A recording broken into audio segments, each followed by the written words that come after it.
Assalamualaikum warahmatullahi wabarakatuh. Nama saya Wan Nur Aliana Jaha binti Wan Muhammad dari kelas 6 atas Rahman Talib di SMK Bukit Jawa. Dan guru penasihat saya, Puan Samihah.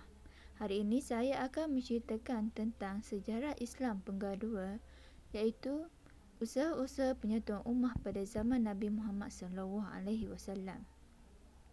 Pendahuluan. Ummah berasal daripada perkataan Arab yang bermaksud umat. Setiap masyarakat Islam dianggap sebagai satu ummah. Konsep ummah ini tidak berasaskan kepada bangsa atau sepadan geografi. Di dalam Al-Quran, kalimah ummah disebut sebanyak 40 kali yang membawa erti masyarakat atau berkumpulan. Dalam Islam, ummah adalah satu masyarakat universal yang terdiri daripada pelbagai kaum dan bangsa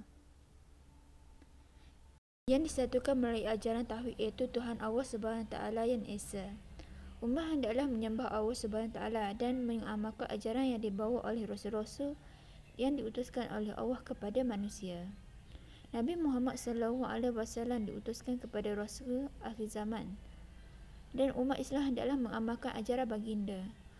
Umat Islam terawal dibentuk oleh Nabi Muhammad SAW telah melaksanakan pelbagai usaha dalam membentuk ummah yang kukuh di Madinah. Usaha pertama, menyatukan kalangan Aus dan Khazraj. Melalui perjanjian Aqabah 1 dan 2, ummah Islam sudah pun dibentuk di Madinah melalui dakwah. Sebelum memeluk Islam, kaum Aus dan Khazraj sentiasa bermusuhan dan berperang.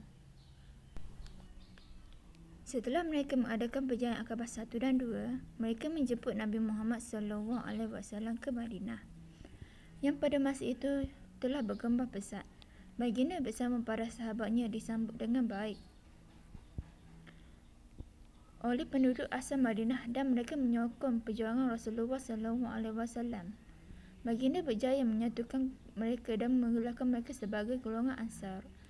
Mereka melakukan pengorbanan yang besar, iaitu demi memperjuangkan agama Islam dan menegakkan negara Islam di Madinah. Usaha kedua, mempersaudarakan Muhajirin dan Ansar. Nabi Muhammad SAW juga berjaya menyatupadukan masyarakat Islam di Madinah dengan mempersaudarakan golongan Muhajirin dan Ansar. Persaudaraan ini adalah berasaskan kesatuan akidah,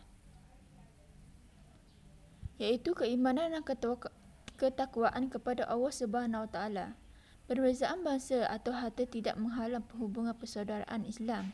Persaudaraan yang berasaskan akidah dan kepercayaan dapat mewujudkan kerjasama antara Muhajirin dan Ansar. Penyatuan dan perpaduan umat berjaya memelihara kestabilan dan kemajuan ekonomi. Nabi Muhammad SAW berjaya melahirkan kesatuan ummah yang mantap dan membentuk masyarakat Islam yang harmonis dalam sesebuah negara Islam.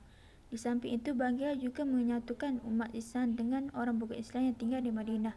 Namun sebahagian orang Yahudi bertindak mengkhianati baginda, menyebabkan beliau dihalau keluar dari kota Madinah. Isi ketiga, menggubal Perlembagaan Madinah. Perlembagaan Madinah dibentuk bertujuan untuk menjamin perpaduan dalam kalangan penduduk Madinah. Piagam Madinah mengistilahkan Nabi Muhammad SAW sebagai ketua negara. Piagam ini menjamin hak dan kebebasan orang Yahudi untuk meneruskan amalan dan agama mereka. Di samping itu, piagam ini menjamin keselamatan kepada orang bukan Islam. Piagam Madinah juga menekankan tanggungjawab bersama masyarakat Madinah untuk mempertahankan kota Madinah. Piagam ini mewujudkan perpaduan dalam kalangan penduduk Madinah yang terdiri daripada pelbagai kaum. Negara Islam Madinah berasaskan konsep tolong-menolong, kerjasama dan kasih sayang dalam kalangan penduduk Madinah.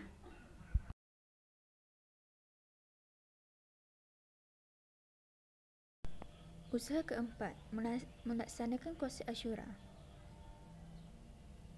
Pelaksanaan konsep Asyura dalam menyelesaikan masalah yang diamalkan oleh Nabi Muhammad SAW juga berjaya mewujudkan umat Islam yang bersatu padu.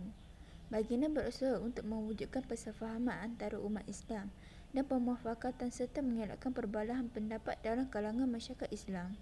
Dalam pemerintahan Islam, sistem Asyura digalakkan bagi membincangkan dan menyelesaikan sebarang masalah. Setiap anggota masyarakat diberi peluang untuk mengemukakan pendapat selagi tidak bercanggah dengan syariat Islam. Nabi Muhammad SAW melaksanakan siasat ini untuk menjamin keadilan dan mengelakkan kezaliman, serta perbincangan dan rundingan diadakan untuk menentukan sebarang keputusan dan tindakan.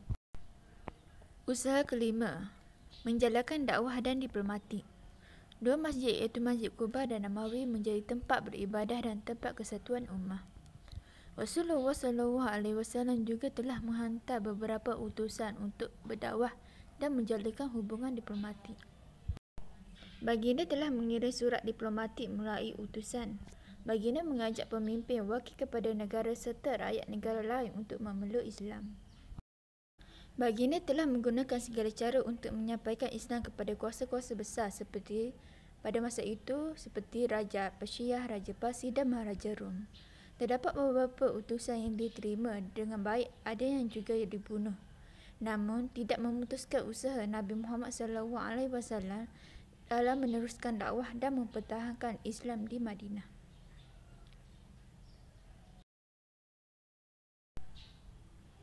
Kesimpulannya,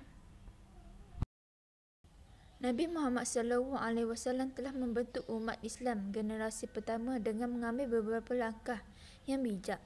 Penyatuan ummah di Madinah merupakan satu titik tolak kepada kemunculan Islam pertama di dunia. Usaha-usaha dijalankan oleh Nabi Muhammad SAW bukan sahaja berjaya di Madinah, tetapi berjaya membentuk masyarakat Islam yang lebih luas sehingga menakluk kota Mekah dan dari bangsa Arab Jahiliyah Quraisy. Itu sahaja daripada saya, semoga bermanfaat dan sekian, terima kasih.